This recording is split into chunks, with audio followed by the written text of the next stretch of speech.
അളഗപ്പനഗർ വെണ്ടൂർ ശ്രീ ഭുവനേശ്വരി നമ്പൂതിരിയച്ചൻ ക്ഷേത്രത്തിൽ മോഷണം. 2 ഭണ്ഡാരങ്ങൾ കുത്തിത്തുറന്ന് പണം കവർന്നു. ശ്രീകോവിലിനും നാഗത്തറയ്ക്കും മുൻപിലുള്ള ഭണ്ഡാരങ്ങളാണ് പൊളിച്ചത്.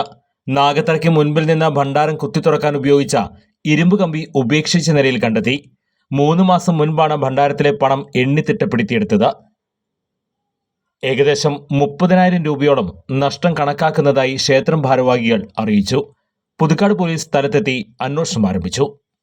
ഇവിടെ വരുമ്പോൾ അപ്പോൾ വന്ന വഴിക്ക് തന്നെ അമ്പലത്തിനുള്ളിൽ കയറി നോക്കാറുണ്ട്, ഭണ്ഡാരങ്ങളൊക്കെ നോക്കാറുണ്ട്. പക്ഷേ ഇന്ന് വന്ന് നോക്കിയപ്പോൾ ഒരു 10ൻ്റെ നോട്ട് അവിടെ പകുതി പോയി കിടക്കുന്നു അവിടെ. അപ്പോൾ ഞാനതെടുത്ത് ശാന്തി ചീത്തോളം ശാന്തി അതിന് പോയത്. പക്ഷേ നോക്കിയപ്പോൾ ഭണ്ഡാരത്തിൽ ദ്രവിച്ചതിൻ്റെ പകുതിയാണ്. അപ്പോൾ അത് കണ്ട വഴിക്ക് ഞാൻ ഭണ്ഡാരത്തിൽ തിരിഞ്ഞ് നോക്കി. അപ്പോഴാണ് അത് പൊളിഞ്ഞെടുക്കുന്നുണ്ട്. അപ്പോൾ ശാന്തിനെ വിളിച്ച് കൊടുത്തു ഇങ്ങനെ സംഭവം ഉണ്ടായിരുന്നു. അപ്പോൾ തന്നെ അപ്പുറത്ത് നാഗത്തിൻ്റെ അവിടെ പോയി. അവിടെ നിന്നപ്പോഴും അത് പൊളിച്ചെടുക്കുക അതുണ്ടായി.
അടിക്കുമ്പോൾ സൗണ്ട് വെക്കില്ല.